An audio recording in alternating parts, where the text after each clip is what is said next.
The 1837 rebellion in Upper Canada, a defining moment in the growth of Canada to become its own independent a country that would have the principles of democracy and its own independence. To start, the colonial government that Canada had at this point was a colonial government, and this was a government that was a direct result of the Constitutional Act of 1791.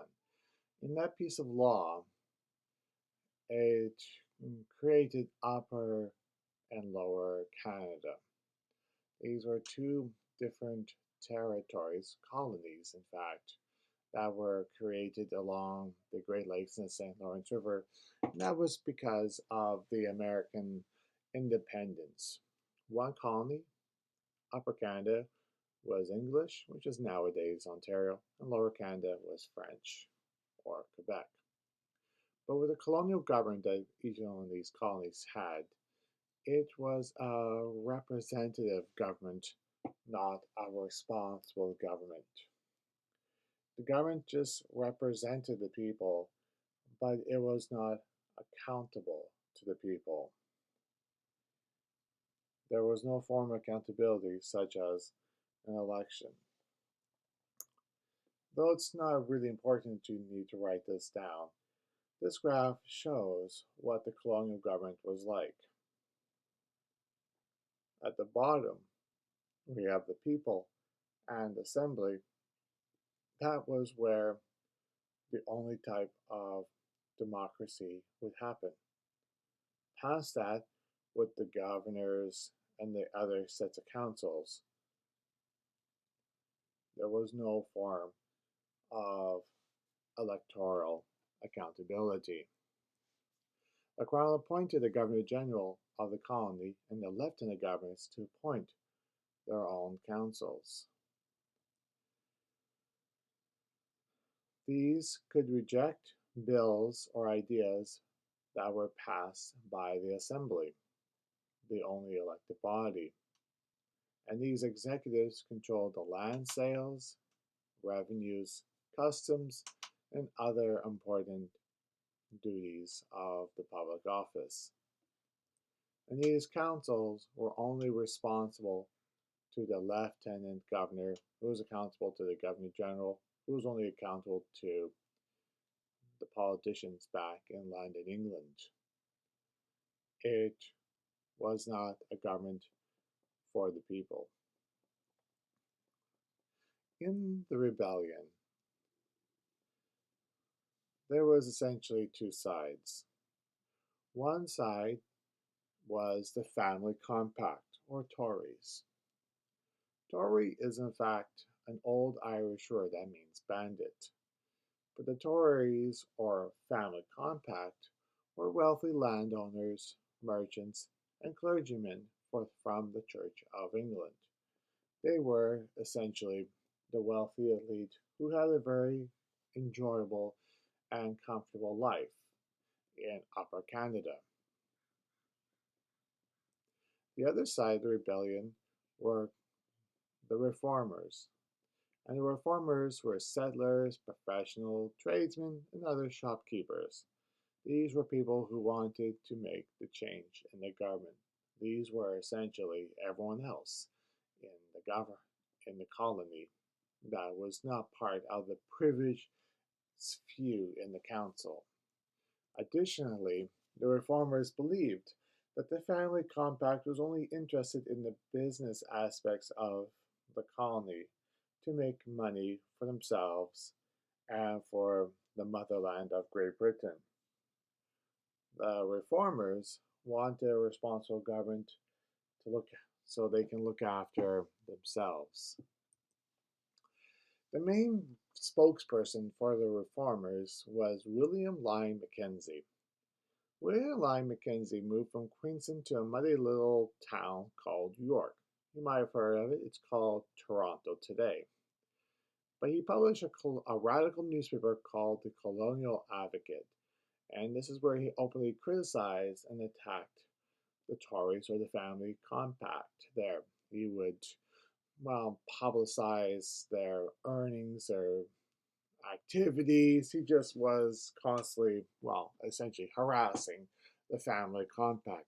As a result of that, various family compact or Tory supporters smashed up his printing press and threw the prints and the fonts and the inks, all that into Lake Ontario. However, in 1928, Mackenzie entered politics under the Reformer banner and was actually elected into the General Assembly. Several years later, he actually became the first mayor of Toronto, also known as York.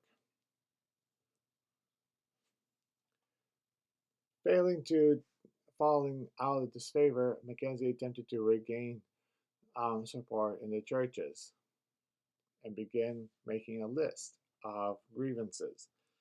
The grievances or issues that he complained about in Upper Canada was essentially three-part. First was the government structure. He wanted a responsible government where, remember, they just had a representative government, just a simple colonial government. It does not follow any of those principles or pillars of democracy. Also, education was not a universal right for everyone. Education was only provided to those who could afford to pay for it. And for upper Canadians, traveling on the roads was poor and extremely difficult. Despite this being in the time of the Industrial Revolution, this is not industrialized. The roads were, well, an adventure, you can say the least, to travel on these kind of roads. The money that was being made in the colonies was not being spent on railway construction or canal. It was just on canals. And the family compact would use canals and have canals built like the Welland Canal because it was, well, more romantic, really, for them. And the distribution of the land, 1/7 of the land was for the Church of England. But most people in this colony were either Methodist or Presbyterian. Eventually, though, Sir Francis Bondhead replaced Colborne as the lieutenant governor for the colony of Upper Canada, and Bondhead appointed reformers to the Executive Council. They didn't want to do anything with them. Angrily, the council resigned. A new one was voted in. It was just a lot of back and forth, really, with that. And with all this back and forth, eventually, even Mackenzie would lose his seat on the council, and he felt the only thing left to do was to go to rebellion. And Mackenzie was appointed the head of the reformers and the rebellion. On the 7th of December, 1837, was set to be the official day for when the rebellion would begin. Samuel Lount and Captain Anthony Anderson would begin drilling the various farmers and rebels to fight. In fact, actually, Colonel von Egmont was named as the military commander for the reformers as he had experience fighting in the recent Napoleonic Wars back in Europe. The plan was to have 5,000 men to meet at Montgomery's Tavern, and from Montgomery's Tavern they would march down Yonge Street to seize control of the government house. Um, yes, it was a fight in a tavern. In the rebellion, Sir Francis Bondhead had heard rumors of a revolt in Upper Canada, but seeing an actual rebellion happening in Lower Canada, the governor sent his soldiers to Lower Canada. Because of that decision, the reformers felt that the day of rebellion had to move sooner before any sort of defense can be organized. So instead, the 7th of December, December 4th was set as a new date. And Monday, our men arrived at Montgomery's Tavern. Some had walked for like 35 miles, about 48 kilometers. But some only had clubs and pitchforks, not enough food or ammunition, muskets. They were going to march down Yonge Street ahead of time. But the person that actually had military experience, Colonel von Egmont, had not been told of the change um, of the date for it. Um, and you can see this was just a series of misplanning. And instead of 5,000 rebels, there was only 500 rebels. In fact, actually, the present state of Maple Leaf Gardens is where Montgomery's Tavern might have actually been located. But what had happened at the Battle of Yonge Street was essentially a street fight. They were not able to simply march down Yonge Street to capture the government house. They encountered resistance from other unplanned for our locations. And because of the street fight and gun battles along Yonge Street, the reformers retreated back to Montgomery's Tavern.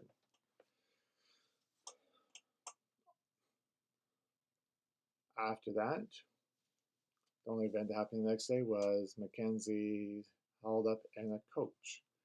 But at Montgomery's Tavern, Egmont had finally arrived because that was eventually the original date, and Egmont had set up forces around the tavern. The British artillery then just fired into the treetops, causing massive trunks of trees to come crashing down, which confused the rebels. Yeah, quite a bit. The battle for actually Montgomery's Tavern, which is shooting at trees and burn it down, lasted for less than 30 minutes. And a few rebels that tried to hold out, um, Montgomery's Tavern had no choice but to abandon it when the British decided to burn it down. Bonhead had actually put a bounty on Mackenzie's head of £1,000 there, but you notice either Yonge Street or Montgomery's Tavern, Mackenzie wasn't there. Mackenzie had fled to an American location. Mackenzie, on the 12th of December, had set up a new holdout on an island. It was called Navy Island, which is 3 miles upstream from Niagara Falls, or about 5 kilometers there in size. And Mackenzie, along with his 200 American sympathizers, also called the Friends of Liberty, took up this island and set up a provisional government. You may want to go back to the Louis Riel to see what provisional government means. But on this Navy Island, Mackenzie set up this provisional government, put a bond on Sir Bond's head, and thought of everything. He even made his own flag. But there was one critical detail he missed. Navy Island is a small island. He had only one ship, he and his 200 American friends, the Caroline. So the British sank the ship. Because of that sinking, Mackenzie escaped to the United States again, where he lived there, and amnesty was announced 12 years later. While that all happened, he did more or less organize some nuisance raids, but effectively, the rebellion had ended at the Battle of Montgomery's Tavern.